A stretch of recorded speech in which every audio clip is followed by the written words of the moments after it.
I'm confident in myself. Like, I'm not focusing on him. I just know what I can do, and I can't wait to show it. I'm not going to crumble. I'm solid. I've been through wars, and I'm still standing super strong. You lost your mind. This is Anthony Joshua that you just called out. You're fighting Anthony Joshua in less than a month. Why are you doing this? I like to challenge myself. I like to take on the biggest, the best. I said anyone, anytime, any place. I truly mean that. Here we go.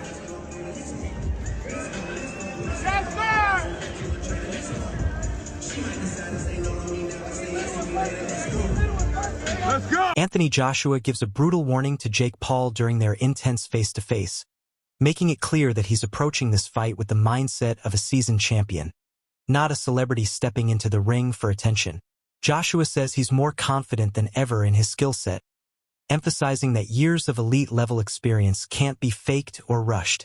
He reveals that he's been training with some of the best coaches in the world, sharpening his fundamentals, tightening his combinations, and preparing for every possible angle Jake might bring. According to Joshua, this isn't just another fight. It's a statement, and he plans to show Jake Paul the vast difference between a YouTuber-turned-boxer and a true heavyweight warrior.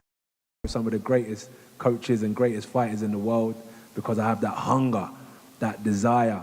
Every time I've been knocked down or been in trouble when I was younger, came back 3 years later, got to the Olympics, get in trouble again before the Olympics, 3 years later, become world champion after 16 fights, win all the belts, get beat by Ruiz, come back and unify the division for the second time. It's just constantly drives my focus and my hunger to get better. So I'm going to be a tough man to break down 100% come December 19th, because I've been building myself over the last year. I ain't been sitting back.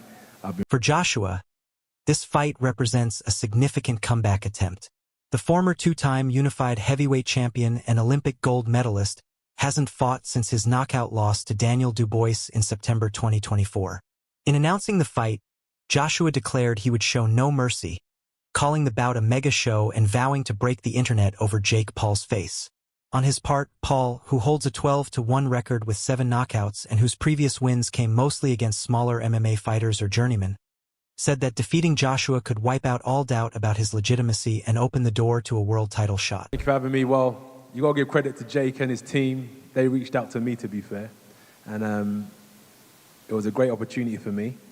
So it's an opportunity for me to fight. I wanted to take 12 months out the game, and I'd done that. And then it was time to get back to work, so I was planning on fighting anyway. And actually, I would have been fighting this weekend if I had it my way. And this opportunity presented itself, and I said, yeah, why not? It's great. I think it's massive. It's colossal. It's making big news. We're bringing marketability together with ability. Those two worlds collide. You got Jake Paul versus Anthony Joshua. And we're here in Miami. We're bringing Europe, Africa, Asia, Nigeria, the whole world together to watch this show on Netflix. It's going to be phenomenal. And that's how we ended up here, basically. Two guys that just want... But the fight is riddled with controversy, uncertainty, and debate. Some critics argue that Joshua risks serious reputational damage by agreeing to fight Paul, who many in the boxing community don't consider a legitimate heavyweight contender. As veteran commentator and former champion Johnny Nelson recently pointed out, Joshua is in a no-win situation. Should he dominate, the victory may be dismissed as expected. If the fight drags or looks competitive, he could be accused of tarnishing his legacy. Anthony Joshua. Anthony Joshua? By far? Yeah. Too easy. Why did he take that fight? I think he didn't have no opponents and he wanted to make Netflix happy, and I think he made a misstep. I think he was handling his career perfectly. Yeah. I think he would have beat Gervonta. I think he would have beat Gervonta too. But I think this is a big misstep. I think he let his ego get in from him and let the fans decide for him. But if I can beat Jake Paul, then excuse my French, what the fuck is Anthony Joshua going to do to Jake Paul? I think my dad said that AJ could beat him with his prick, and I completely will back that up. Even if AJ had a broken arm in there, it still wouldn't go past a minute. To be quite honest with you, and as a safety aspect, there's no way that fight can go ahead. At the end of the day, my God, how good does it make me look? He gets beat by Jake Paul. Well, that automatically makes me two-time heavyweight champion of the world, doesn't it? There's no proper way. I've got to laugh about it. How are we even talking about this? He got his nut boxed off by me a little over 2 years ago. And now all of a sudden, he's talking about fighting Anthony Joshua. It's like, come on. Like, you can't be serious. You can't beat me. I'm not Anthony Joshua, am I? So Ryan Garcia discusses the potential life-changing impact on Jake Paul if he loses. He points out that Joshua's power is not to be underestimated and that a defeat could affect Paul, not only in the immediate physical sense, but also in terms of reputation and career trajectory. The experience could be transformative, highlighting the immense challenge Paul faces. Garcia emphasizes that Joshua's punching power and skill make this fight a serious test and the consequences of failure are tangible. Training, preparation, and awareness are critical for Paul to navigate the risks that Joshua's presence in the ring presents. I think that this has been a misstep from Jake. I think he wanted to make his partners at Netflix a little too happy, and he's gonna walk into it. But like, look it, he loses to AJ. Where does he go from here? Who does he fight? You gonna go back down to 135? After The problem is not that he loses to AJ. The problem is the way he's gonna lose to AJ might be life changing. right? So that's the real issue. It could be life changing in many ways, right? Physical. Yeah, yeah, yeah. See what he did in Nagano. It's like, but then again, like if he gets knocked out, he gets knocked out. Adding fuel to that concern, former champion and pundit George Groves has suggested the fight looks fixed unless Joshua annihilates Paul quickly. Groves argued that anything less than a rapid knockout, especially within the first 30 seconds or early in the first round, would raise suspicion among fans. Is Jake Paul still trying to convince people that he's a legitimate boxer? He's not a legitimate boxer. You've picked someone who was a professional boxer whose dad was a legend of professional boxing. You might as well pick someone from Love Island or something. He does make a mockery of boxing. Like he wants to fight a welterweight then a heavyweight and it's a featherweight. And ultimately what he wants to do is not have a real fight. I think he genuinely believes he's a boxer. He's not fighting any current boxer. Still trying to convince people that he's a legitimate boxer.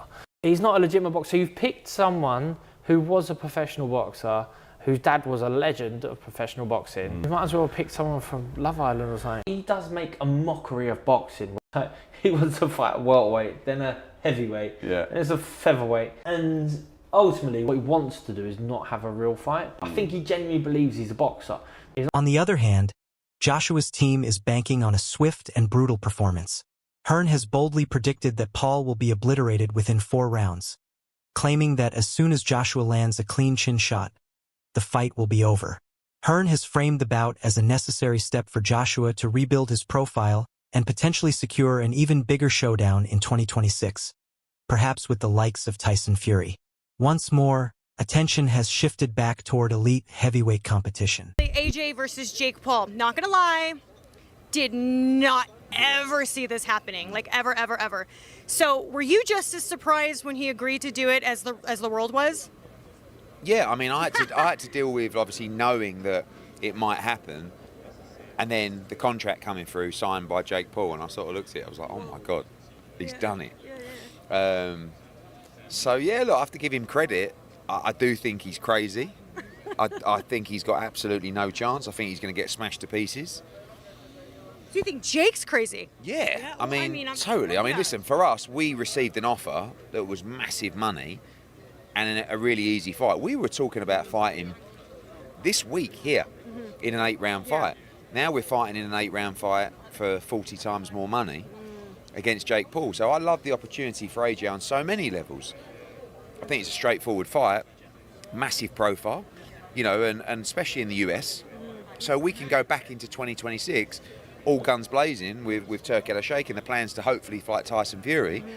But in the meantime, we get to wrap our hands, go out there, build the profile a little bit, smash up Jake Paul, make a fortune, and on we go. For this matchup, Joshua has been required to use smaller 10-ounce gloves.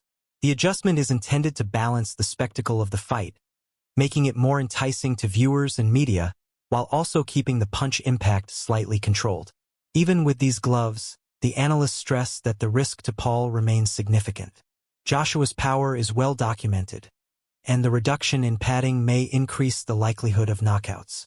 The gloves are a technical change, but they do not remove the fundamental disparity in strength, skill, and experience between the two fighters, ensuring that every punch carries serious consequences.